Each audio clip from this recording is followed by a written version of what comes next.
Good afternoon, ladies and gentlemen. Welcome to our video conference on the earning results for the third quarter of 2024, and also the annual public meeting with market analysts together with Apimec. This video conference is being recorded and the replay can be accessed on our investor relations website right after this event. Today's event will be divided into 4 parts. First, we will start with a presentation of our CEO, Mr. Fernando Lemos, who will present on how Banrisul is preparing for the coming years. Next, our CFO, Mr. Gonzaga, will present the main figures and performance information for the quarter. Afterwards, we'll have an interaction with Apimec's CEO, Ricardo Martins, and then we'll end with the traditional Q&A with market analysts. The presentation that will be given today will be available for download on this platform's chat, and it is already on our IR website. Having said that, now I would like to give the floor to our CEO so that he can deliver his presentation.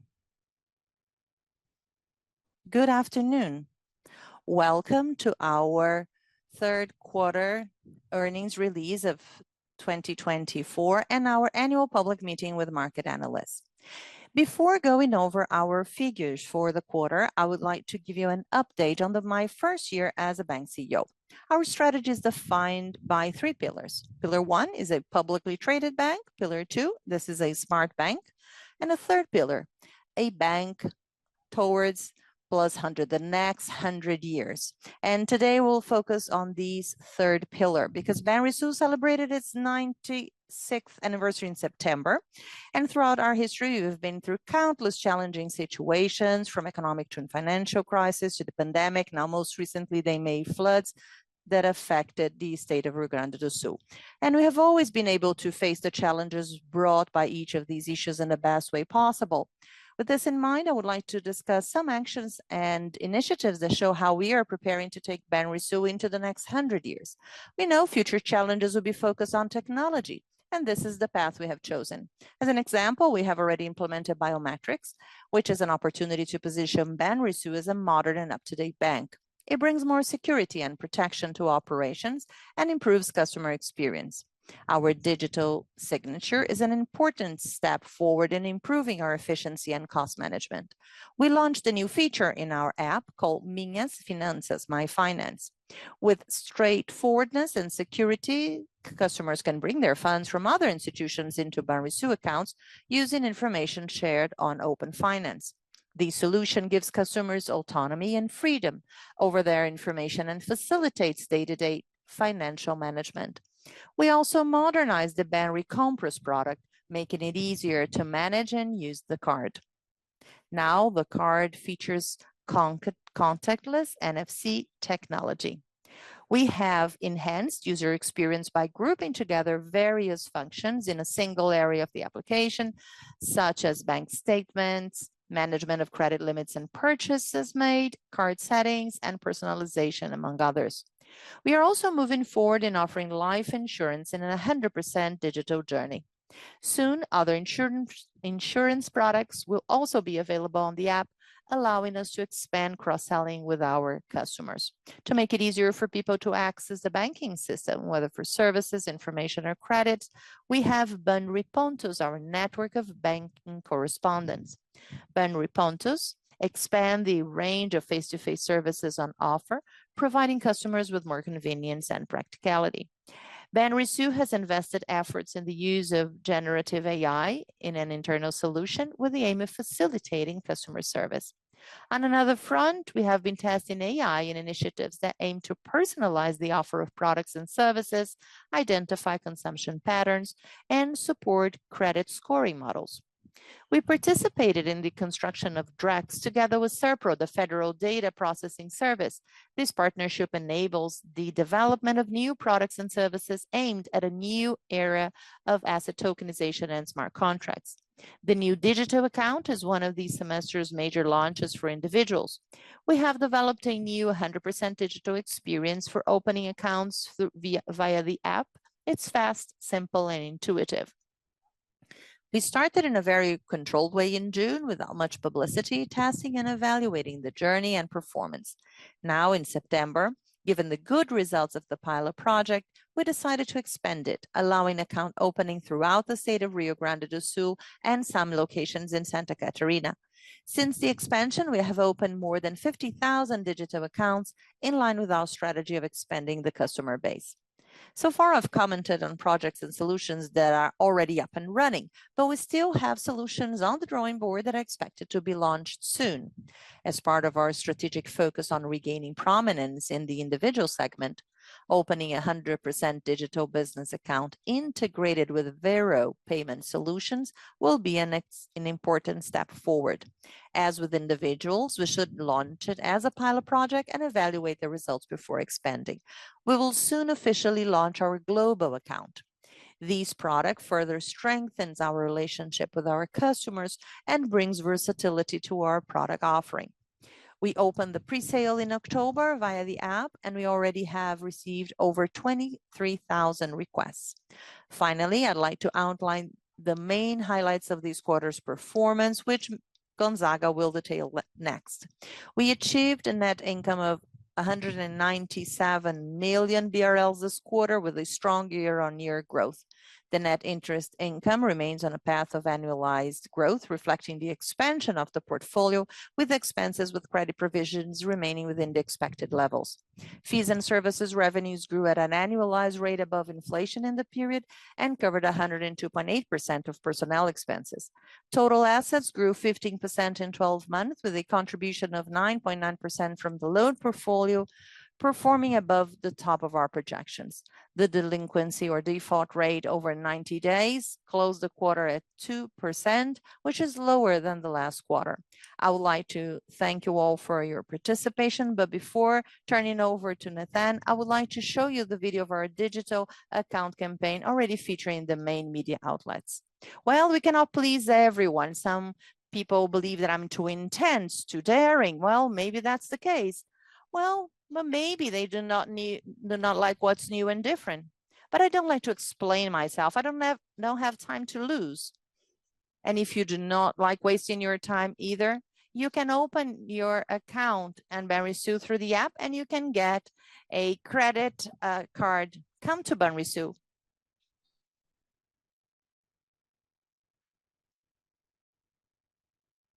Let's open an account.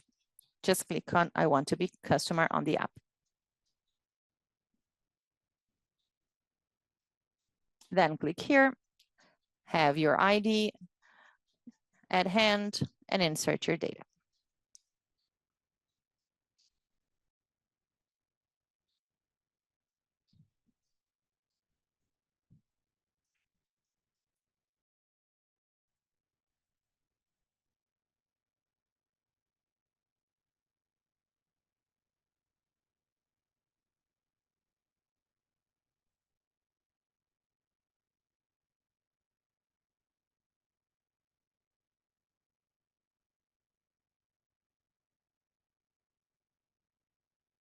Thank you for the presentation, Mr. President. Well, these and other media campaigns that I've just seen have been featured on TV, radio, and social media.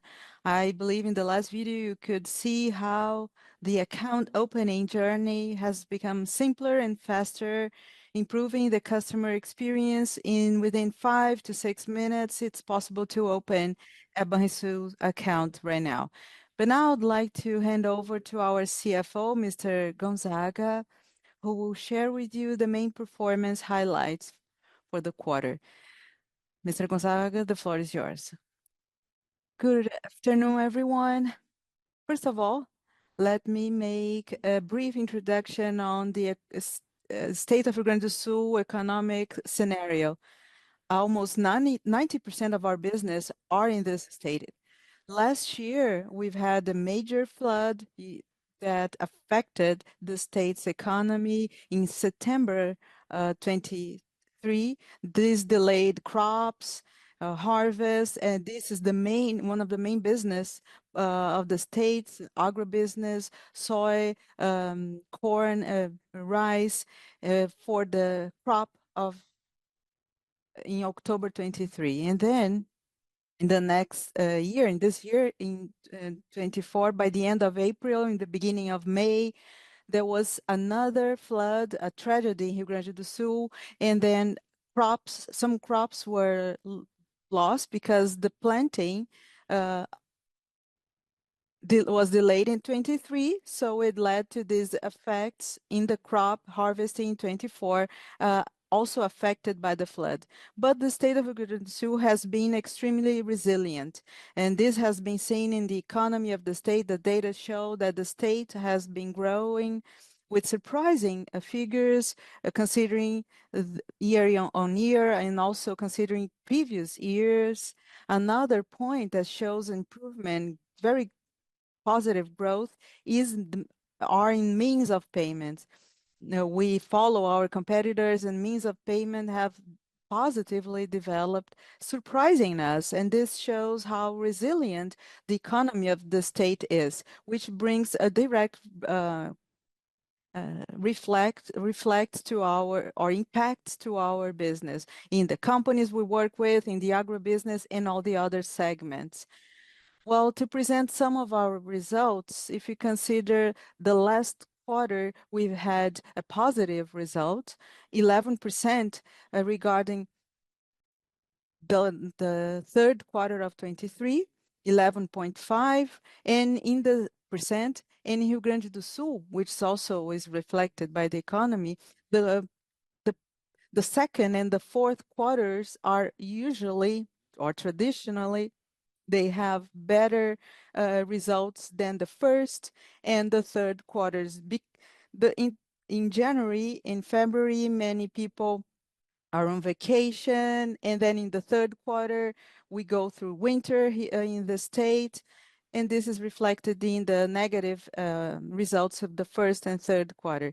But in the second quarter and the fourth quarter too, there is recovery in loans and credit, because in the first quarter, in January, in February, people are on vacation, as I said, so we don't collect so much. And according to our business model and management model, we try to keep up to meet the demands of our performance. In the second quarter, it's a little slower. We could see that in June, July. Some people in the state, they go to the Northeast or they travel abroad. So it also affects us.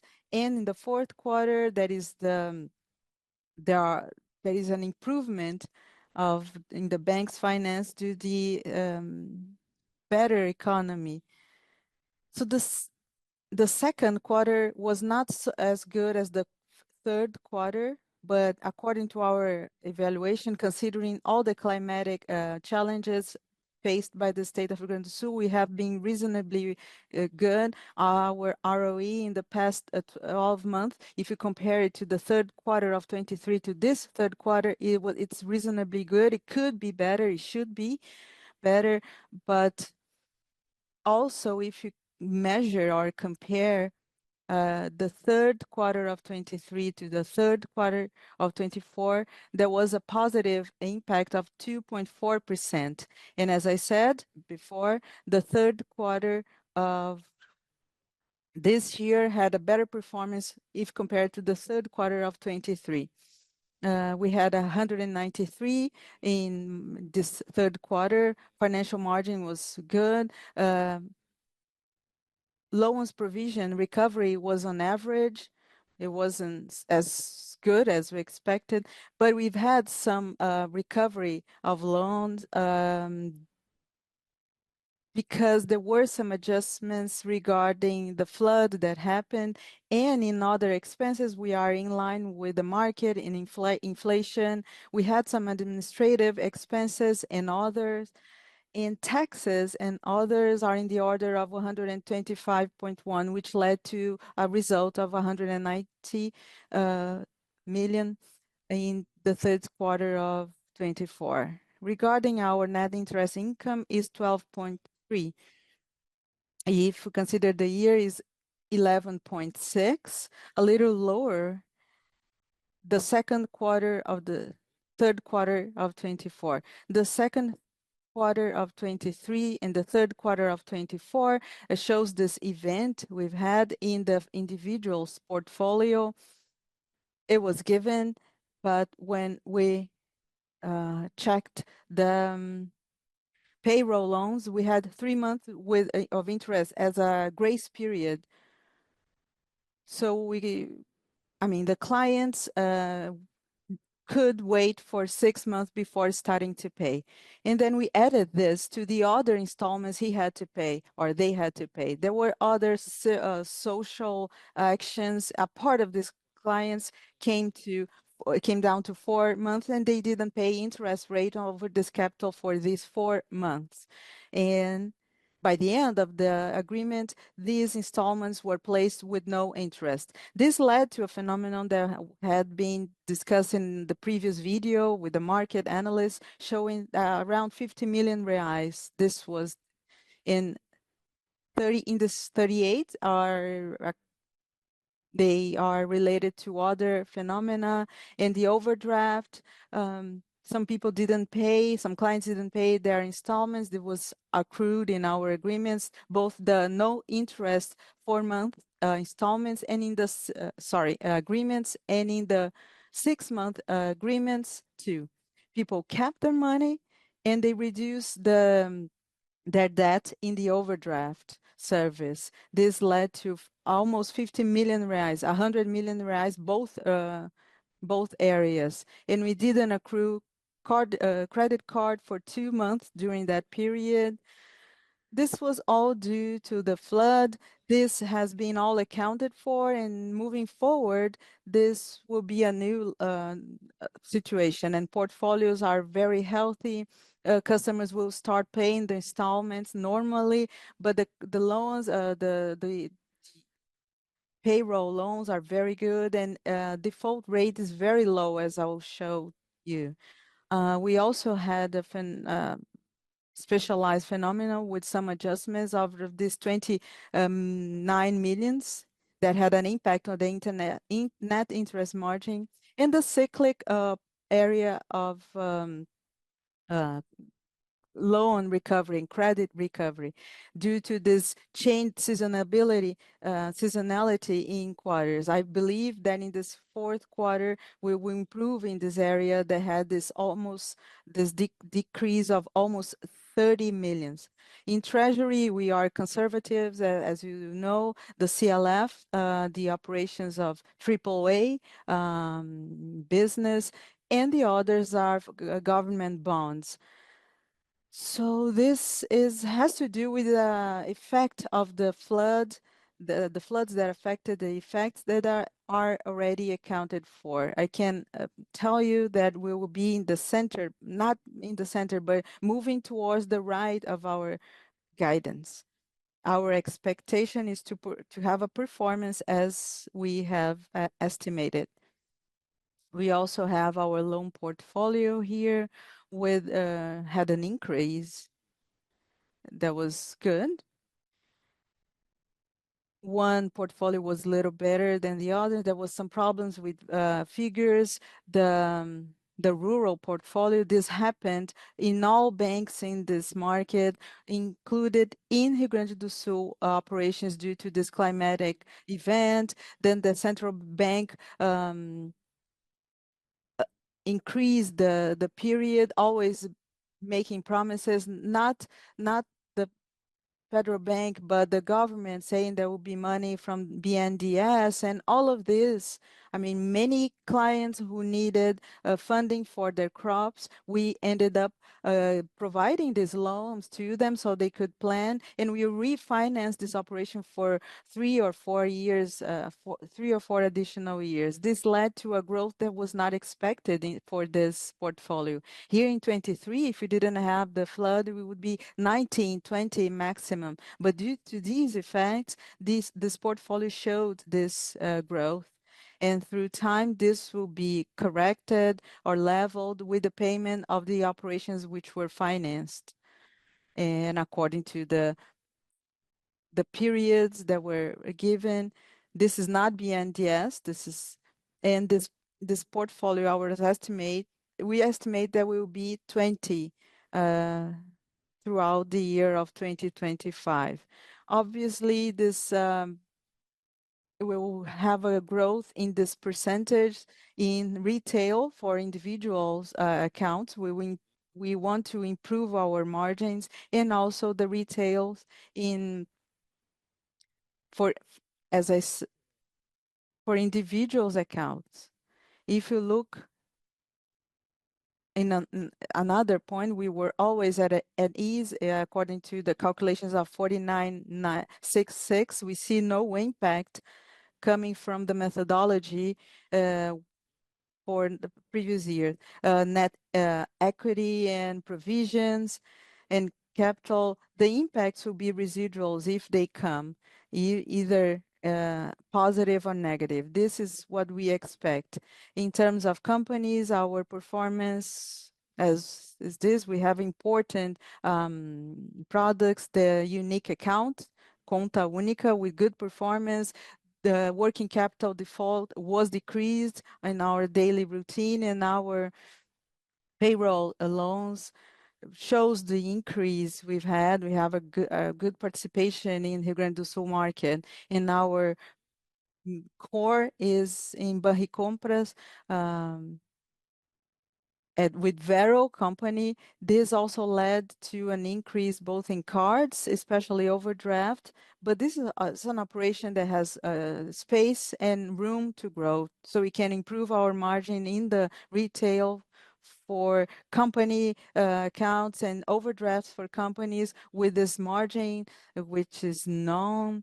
There will be no problems for us to expanding this credit or loans. These are customers or clients that are known to us. We want to focus more on this portfolio. In terms of asset quality, our company is safe.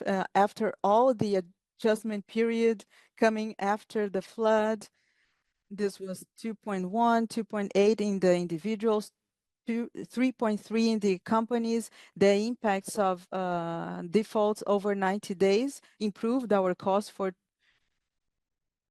this period. These are the dates, 299 for the third quarter of 24, and the coverage ratio is in line, 215%. This is a reasonable mix considering the credit risk in our portfolio. As for administrative expenses, you can see all the figures on the slide. We've been working with the HR with the agreements, the employees' collective agreements. We had to do some adjustments. Human resources processes are under control. In banking correspondence, we do not see a lot of appetite. The margin is tight in this area. We want to renew this. We've been working to renew this portfolio. In 25, this area will disappear. This will be divided into new operations from January on. This expense will be considered in the next few years as the portfolios renew. Regarding service fees, we have good performance, reasonably good performance, especially focused on the group Vero and insurance business with good revenues. And this revenue has followed the payroll 108% of revenue. We expect to deliver a good performance in spite of the exchange currency. We have explored the services of this exchange rate. We had a leverage of over R$1 billion. This is important for us, for our business. This brings in many businesses. In spite of the contributions of the federal bank, has been intervening in this market with the relationship with the consumer. As to funding, this is really our cash cow, our main business. We say that We have very strong funding ability with great performance, and sometimes credit and loans are a little bit behind that. Sometimes we cannot have a very good penetration in the market, but we need to improve our performance to increase our penetration in the loan market. Cost is very well leveled in terms of funding. For time deposits, we have 64 billion reais, so we have 10 billion at this point that have been prefixed with an automatic CDB with a prefixed rate. So in addition to the margin, and the Selic margin is going up, we also have a good balance because of a good balance between assets and liabilities, because of the good balance between pre-rated and post-rated fees. We have a good performance here, 16%. The Selic rate is about 10%, so that's very positive. This is an actual growth, and we have a very well diversified portfolio, and the top 100 customers account for almost 15% of our portfolio. The top 10, 7%. So it's very well distributed, diluted among different branches in the state of Rio Grande do Sul. This is really a reference in terms of funding. What about capital? 17.92%, so 3.31% and 14.61%, which is for tier 1.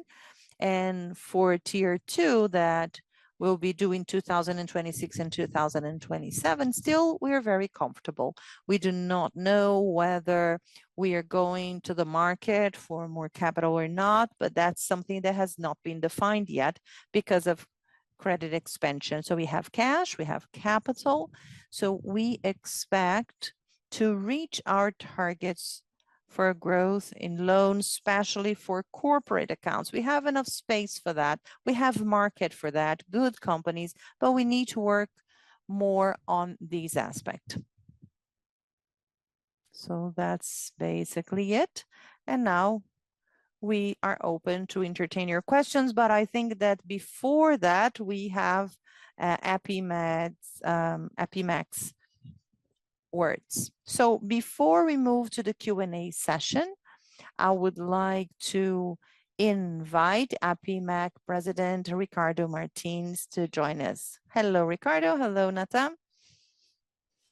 Welcome to our earnings call. So you follow up the strategic plans that were told us by our CEO. You followed up our performance, our figures presented by Gonzaga. So I think now it is a good moment for us to highlight this partnership with Apimec that has lasted 17 years so far.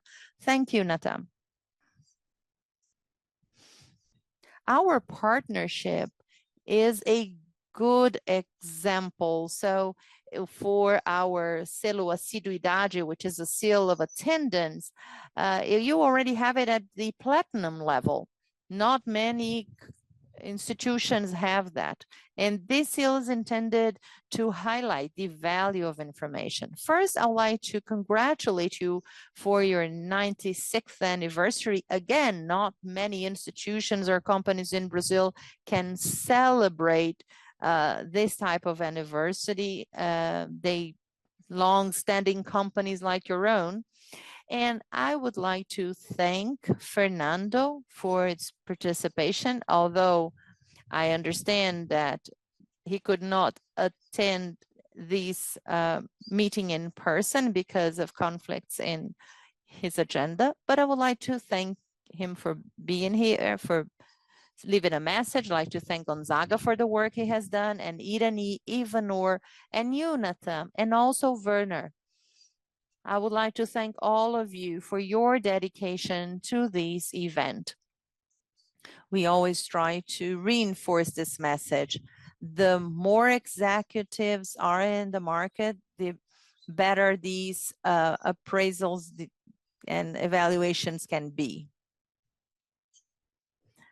So we are at your disposal. We are at the disposal of analysts and the market to clarify any questions you may have, and also to improve our modeling and to show the value of the institution.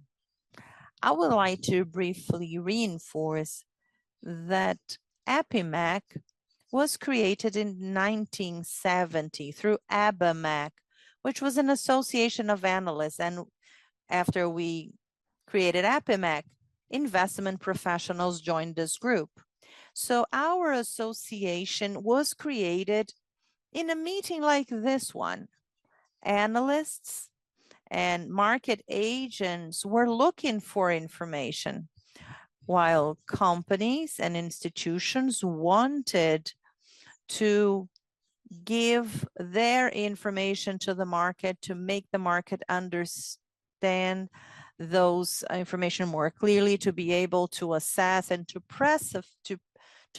specify and the strategy of the company.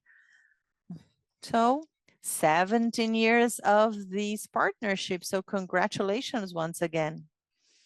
Next year, Apimec will celebrate its 55th anniversary. So 55 years dedicated to transparency, good practices, and governance.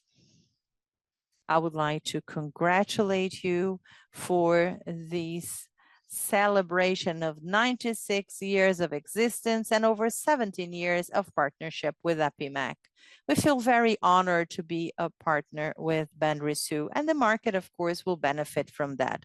So thank you very much. I hope that we can hear very good questions from our audience, because in these interactions, we can always find more details and more thorough information. Thank you, Ricardo. Thank you for your comments. And thank you for encouraging analysts to ask us questions, because that's what we are here for. We want to show our data in a way that is more transparent as possible. Now let's move to the last part of our meeting, the Q&A session. So let us start with the first question from Olavo Artuso from UBS. Good afternoon, Olavo. Hello, Nathan. How are you? Good afternoon, everyone. Thanks for giving me the opportunity of asking my questions. My first question is about the margin, the NIM, and also more specifically on the rural market. Calculating with the financials you provided, so X individuals and X corporate customers, I think that rural producers will be the most representative group. And there was a drop for these group in this quarter. Could you please give us more details on that? And I have a follow-up question again on margin. I was calculating here, and I believe that NIM, net interest income, should grow by 16 through 18% quarter on quarter, so that we could reach the bottom of the guidance for the year. So that will be the expectations for the fourth quarter. Could you please confirm your expectations for the fourth quarter? What do you expect in terms of NIM guidance? Thank you.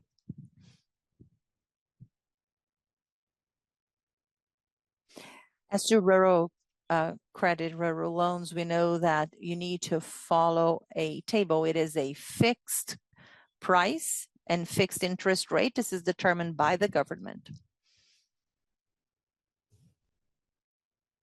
So first there was a delay until September 15th, then October, then the end of October.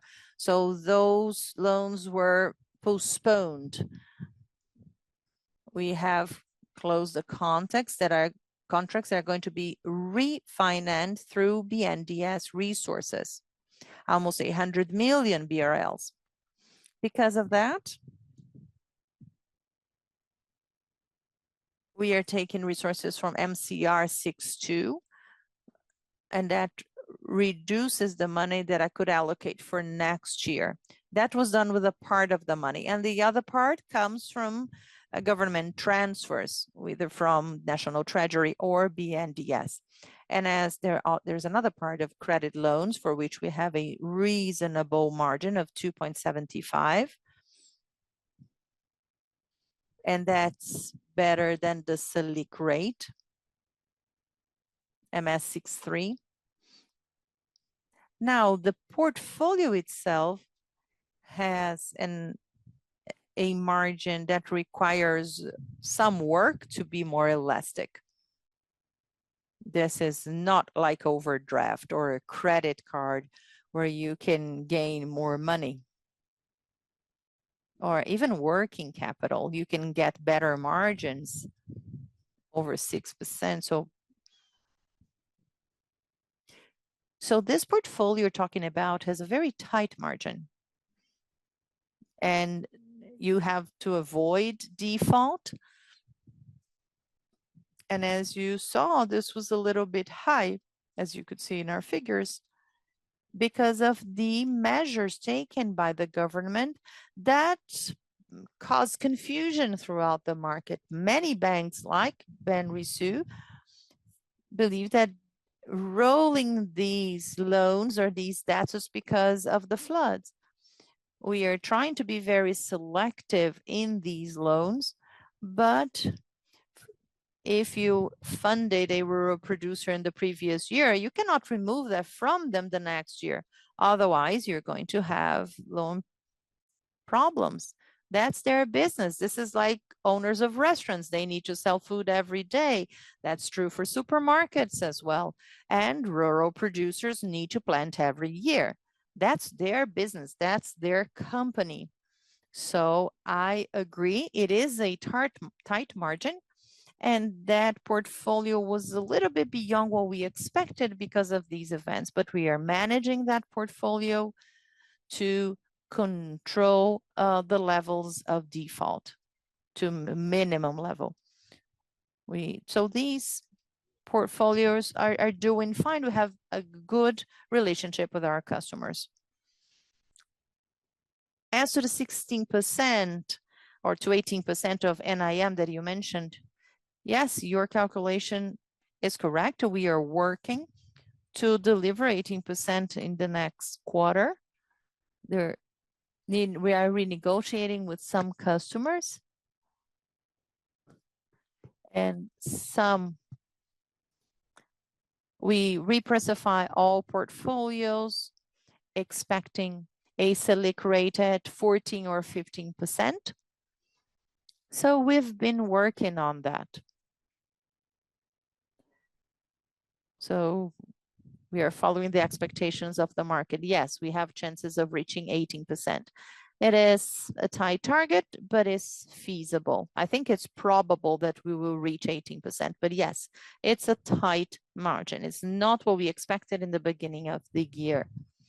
So that's what I can tell you very honestly. Great. Nathan, if you allow me, just like to give a follow-up, maybe a more general question for us to understand the profitability of the bank, because there was this growing trend and then there was this drop. Can we see the ROE of the bank of 14 to 16% by 2026? I'm sorry, I cannot answer these questions. Maybe after some time, when you get closer to this timeline, we'll be able to do that, but we are working on that. Okay, thank you. Thank you, Olavo. So now let's move to our second question. I would like to call Mateus Rafael of Itaú BBA. Good afternoon, everyone. Thank you. I would like to continue talking about financial margin and NIM, and I would like to listen to your expectation for next year margin, considering interest rates for next year. Maybe the bank will have more lines compensating for the credit effects, or it could compress the spread for next year. Well, we've been remodeling our businesses, specifically in retail. We have an operation that is pretty optimistic. We've been working with our card. Our card is called Banricompras. It's the account holder card. They can buy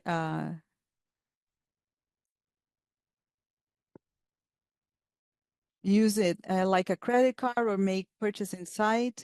This is Banricompras, and also use this as in the form of pre-dated purchase with installments.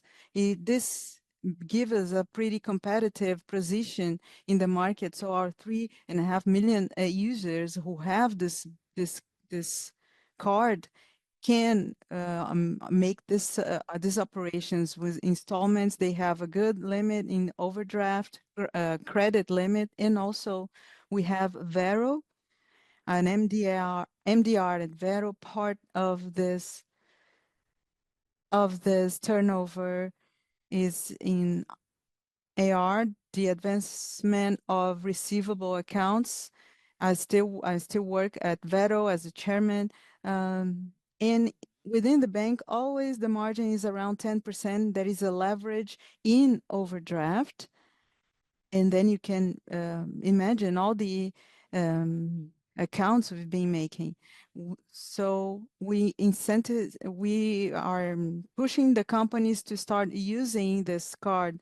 We will launch Banris Compra Empresas for corporate clients. We want to leverage a small retail. There's margin to do that. There's also some margin for losses to account for these losses. And in the medium retail of corporate clients also coming from the warranties that will be produced in the Banricompras Vero receivables to give liquidity to a debt account in this a single account for our customer base, which is the average. We will leverage credit centered on medium retail and lower. We have some big companies and smaller companies, but these big companies, they have loads of money, but the margin is low and the number is small. So our focus remains on the small and medium-sized retail customers. There's margin to grow in this business. We'll leverage less volume, but we'll leverage much more margin. Risks are more diversified, and this is what we've been doing. Our credit loans manager, he can talk about that if he wants to, but that's what we've been doing. Mateus, right? Hello, Mateus. Well, just to acknowledge what was said, we've been working hard looking towards retail, trying to improve products and operations with lower value, sorry, to qualify small-sized companies. For individuals, we do not see right now such a large expansion of loans and credits. On the opposite, we want to maintain this portfolio qualified at the same levels as they are, working very hard on receivables, qualifying Banricompras because it brings a possibility of business for companies as a guarantee of credit operations, intensifying and potentializing profitability at Vero. On the other hand, we've launched the Conta Única, single account, and we have a business level, as an expressive level of business. If you consider the banks, corporate accounts, this is good. We also launched the digital discount for receivables and other documents with good which is being well received by the market. In the past 90 days, we produced equivalent to the whole year of 23. We've been looking to our credit models for corporate clients in the sense of taking advantage of the best opportunities and then identifying those clients who have better or better qualified, who need working capital to maintain them in the bank and also attract new clients, new market players with receivables. Another product that is very strong in our portfolio, which has an very interesting performance, is exchange rate, ACC and ACE. We're looking at the client's receivables portfolio and looking for opportunities to make the bank's business more profitable. In some, that's the direction we're taking, we're following. The bank's credit strategy always tries to qualify more and more our portfolio. It's so much so that our level of default remains low, and our provision is maintained at a lower level if considering what we expected in the beginning of the year. As Mr. Gonzaga has said, we do not see major impacts for next year. Our portfolio is better and better in terms of default indicators, and we've been keeping it within very conservative limits in terms of provision, which has to do with the new premises set by 4066. In terms of opportunities to make the balance more profitable, we have opportunities in credit recovery. We've been modernizing the collection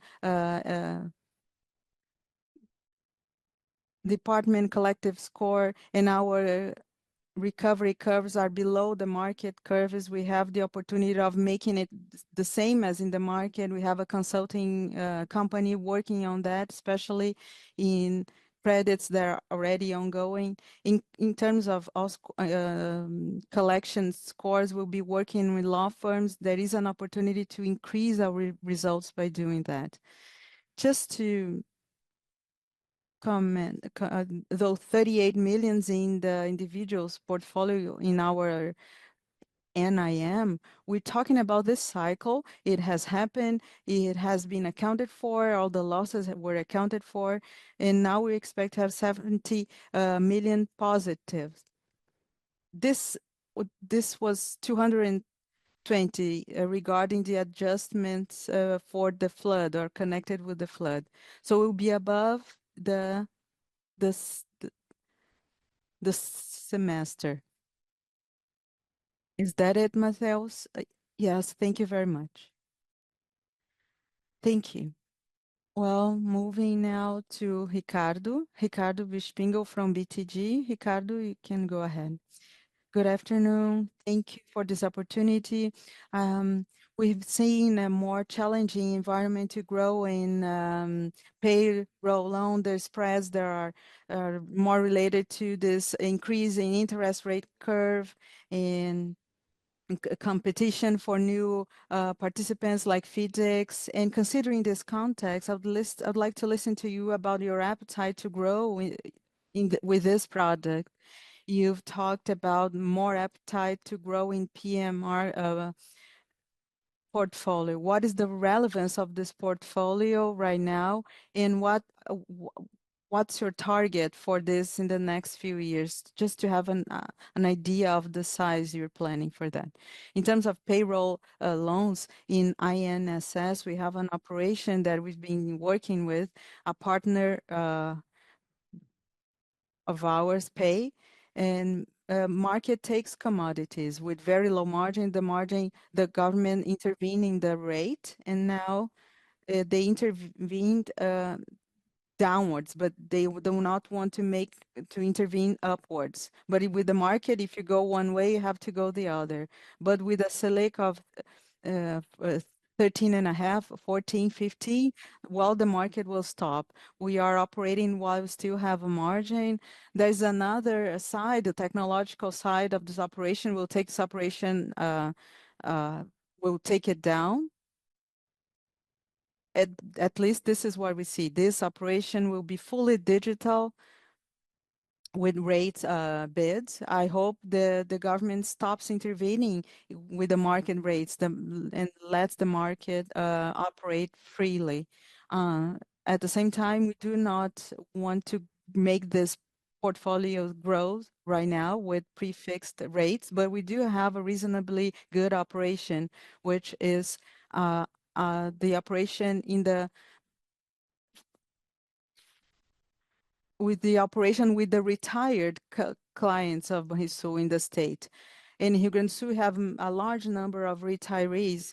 So in our bank, we've been operating with good relationship with the clients, but these clients will always will always work with overdraft. They've been our clients for years. They have financial operations.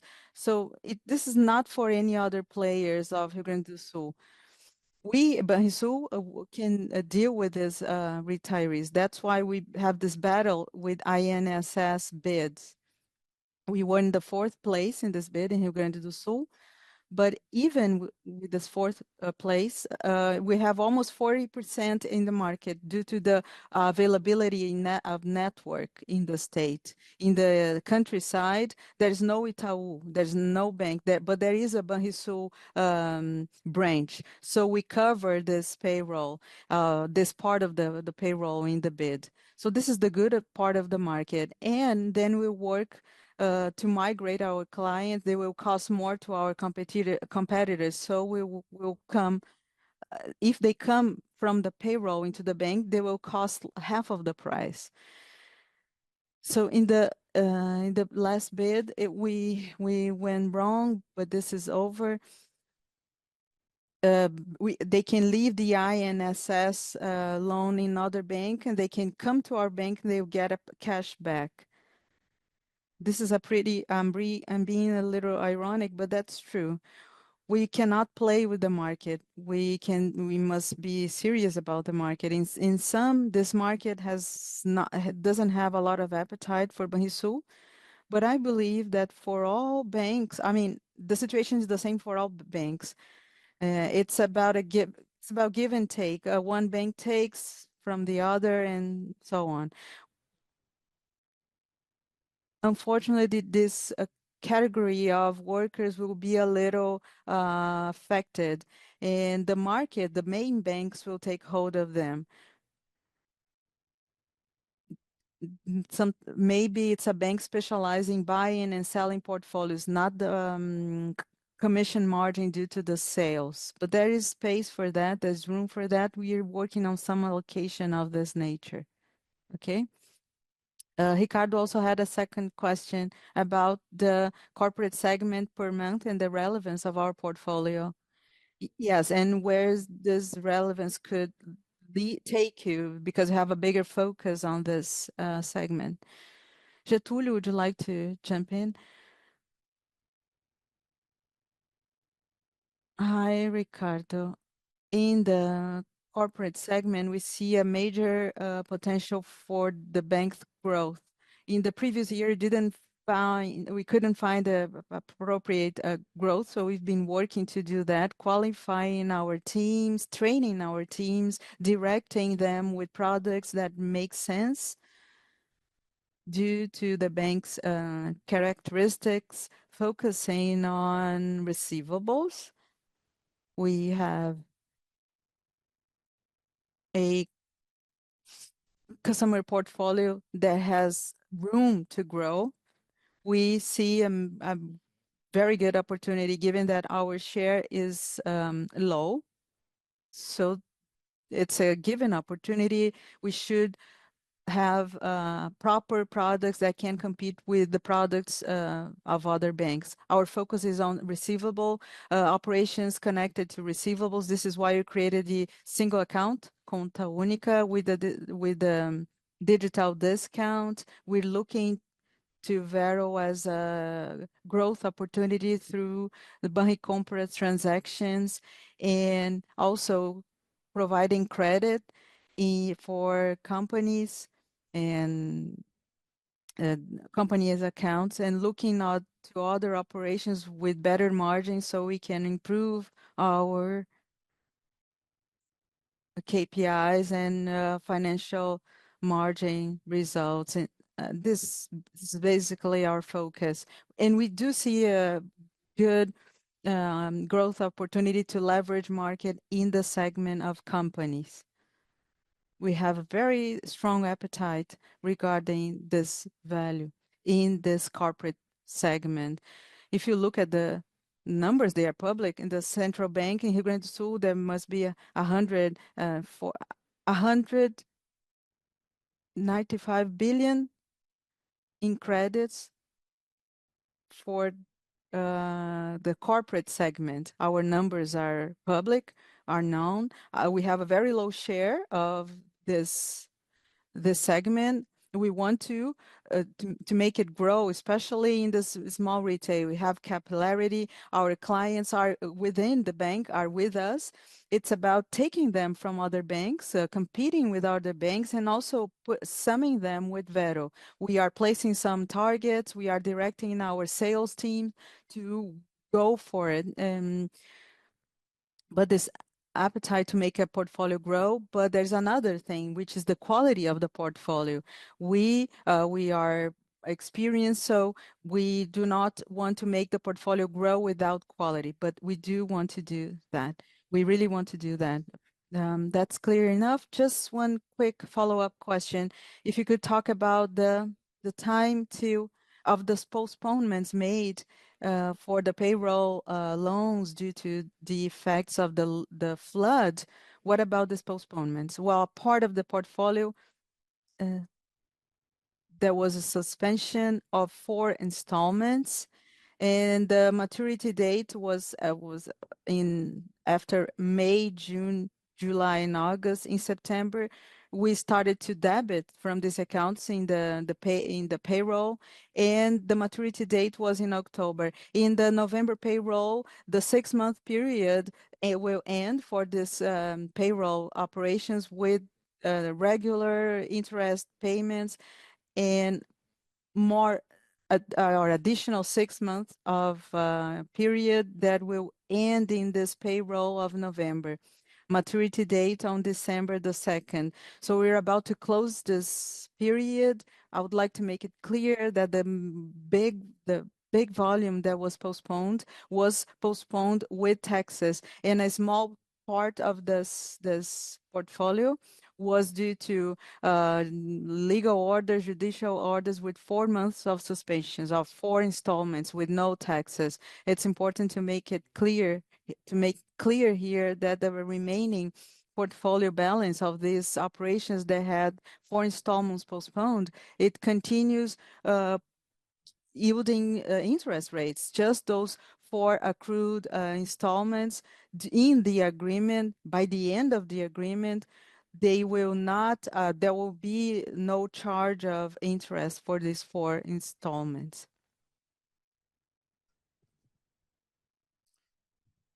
Well, the largest part of these portfolio, about 70% of that, and that's how it statistically works,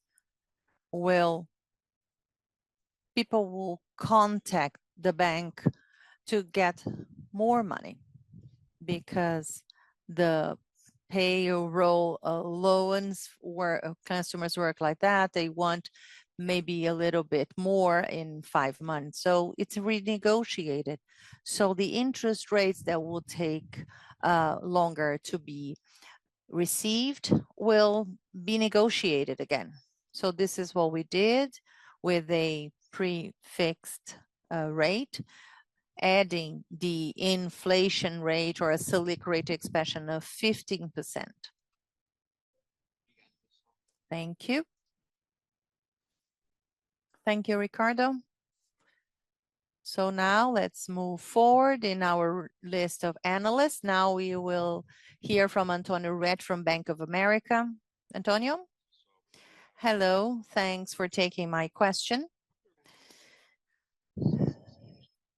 I think you made it very clear what your strategy is for next year in terms of expansion of portfolio and your focus on small and medium-sized companies. I'm not sure, apparently you have not established the guidance yet and are probably preparing those figures for next year. But could you give us an overall idea for the main lines of our balance sheet for treasury? Will anything change in terms of strategy, in terms of provisioning, efficiency?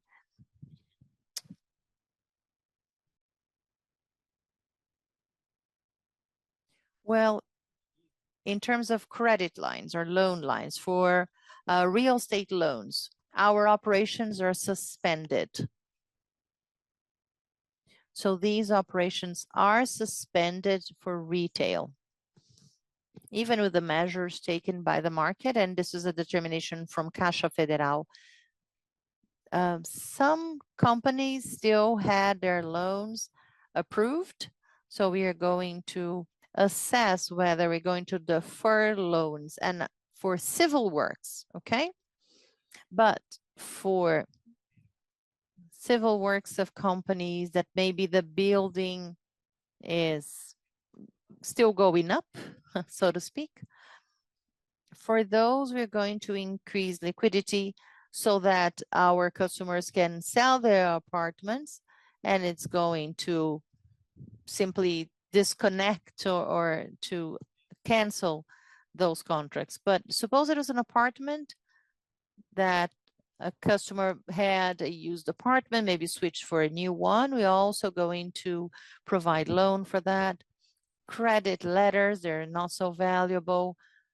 We are going to honor all our commitments. But for new contracts, for retail of high ticket, for purchase and sale of apartments, we are going to be out of this market, and we're going to do that by until 25 or 26. That portfolio is going to be frozen.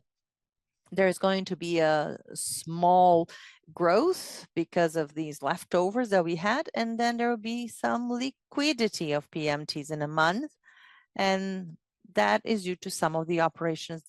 But the portfolio is going to be stopped, and over time is going to be reduced. We have a strong appetite for foreign exchange. We have double the portfolio for that, and we want to double that twice or 3 times to increase about to 600 by 600 million, because today is 2 billion. For rural loans, we're also going to stop for some time. We're going to work with resources from the National Treasury and from resources of BNDES.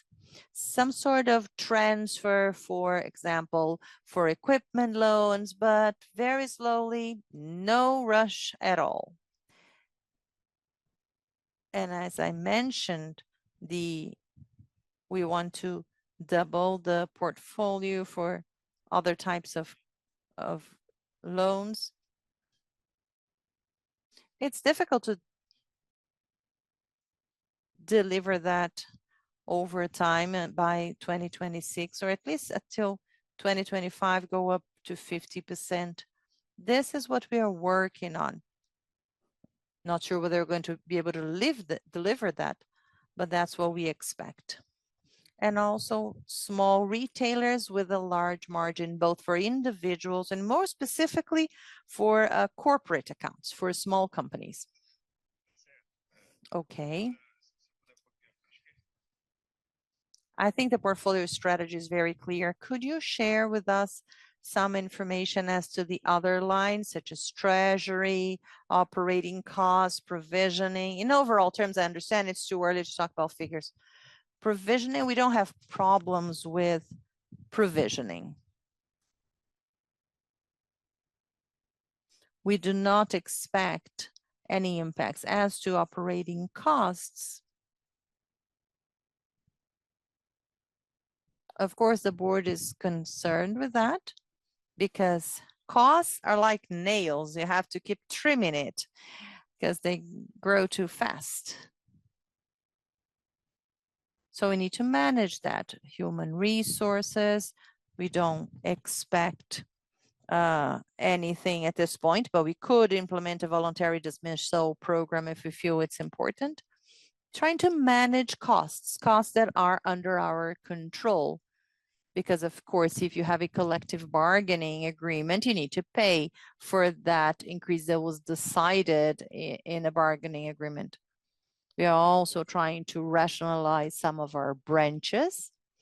We are studying the reduction of the number of branches in Porto Alegre.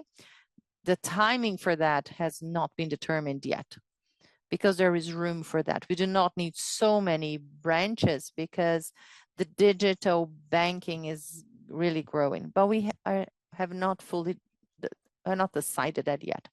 There are many measures related to costs, trying to avoid growth of costs, trying to hold it below inflation levels.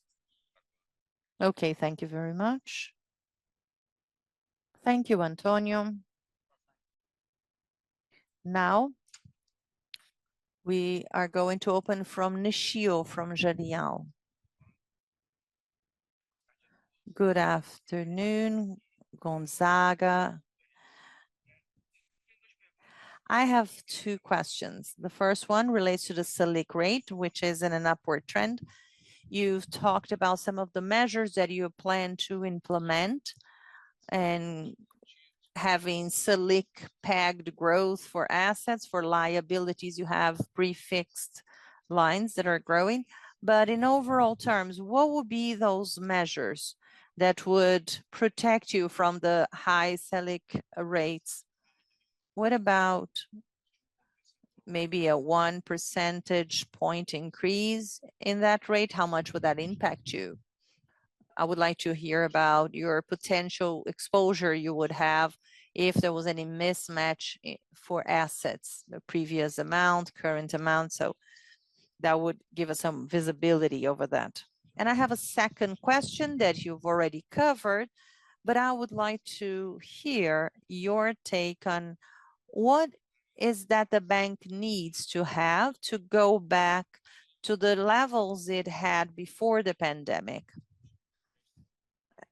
Some banks have running above 20% ROI. So in the medium or long term, what do you expect? What would you need to do to be able to reach that? Would you need to reduce the size of the bank in the state where you operate and maybe move to different states, such as closed states like Santa Catarina or Paraná? Because when we look at Banrisul results since the pandemic, we've seen that they've been very volatile and under historic levels, usually at 9 or 10%. In your opinion, is it related to leverage, efficiency, cost, and what are you doing to improve this profitability? It's a very complex question. So many points to be covered there. Well, let me talk about balancing of interest rates between assets and liabilities. Rest assured, because we are well balanced and we tend to be positive. We have some costs at time deposits in liabilities with a portfolio of 11.5 billion by 2025. We have already changed the prices in our portfolio and prefixed rates so that we can work with an accumulated Selic level of about 13.5, so that our margin will be about 15%. I hope Selic rate does not increase so much. But that's what we hear from the government every day in terms of appetite for inflation, and it's something that depends on the government. You talked about treasury operations. We have some assets that are selling well in treasury. And what was the other part? There's so many questions that you asked at the same time. ROI. You've been following Banrisul operations for many years. You've been a partner for so many years. How many years you've been following up Banrisul's operations? I don't know, lost track of it. I don't think I should even mention it.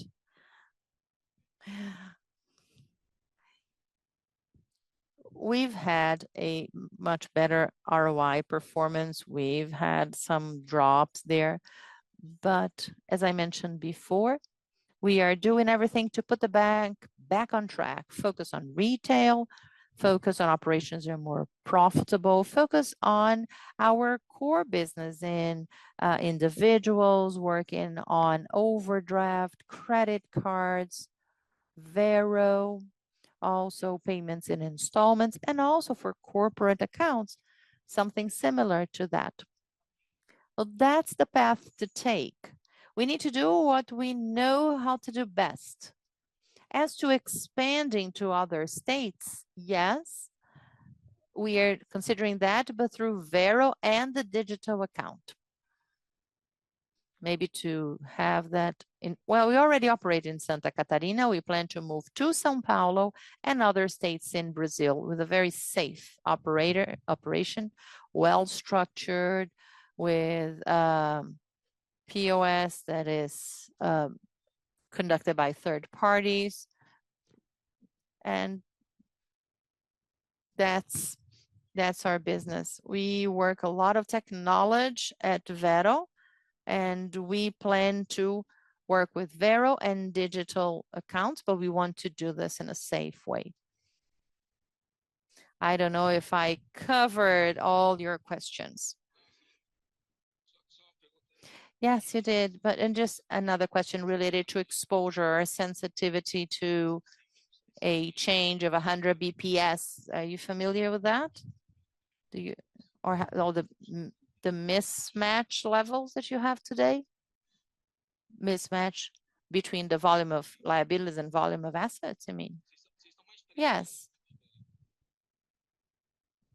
Well, with the 10 billions that we have of funding in time deposits and also for LC8 and LLL, CDB. So the figures are quite similar. So we want to have margins for that, and there'll be some money left. So now with a higher Selic rate, probably you will not going to have a lot of impact, right? Only if Selic rate goes up to 20. But at 13, there's even a positive impact. We can put this difference and move it to Treasury. This is great. Now let's move to the last question. We've been holding this meeting for over 1 hour. Last question is from the chat, Yuri Fernandez from JP Morgan.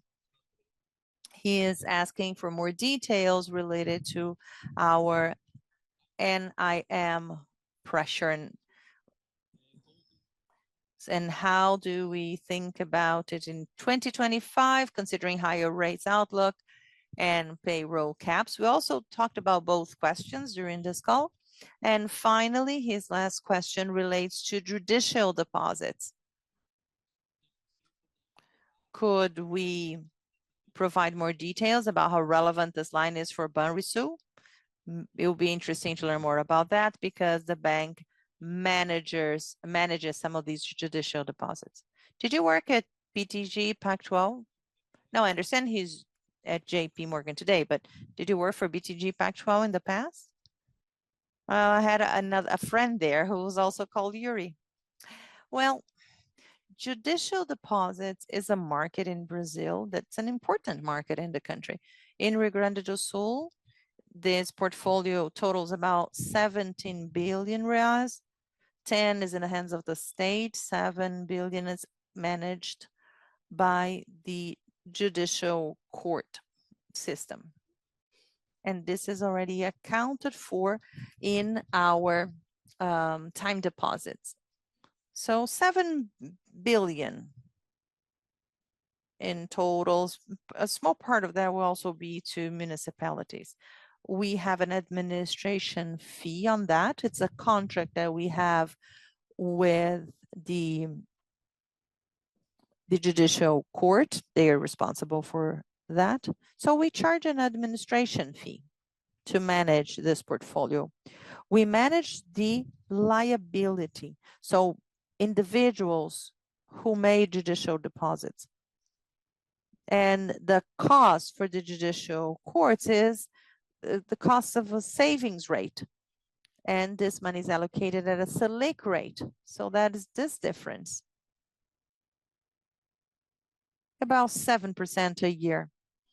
That is the margin that stays with the judicial branch. We take 10% of that, and that's our administration fee to manage these liabilities. So that's it. That's basically it. It's as simple as that. That's great. Thank you. I would like to thank our officers, our participants here. And now we will wrap up the earnings call of the third quarter of 2024 and our annual public meeting. We would like to thank everyone for sending the questions. The investor relations team will answer all the questions. Thank you very much. And I wish you a good afternoon and a good week. See you next time.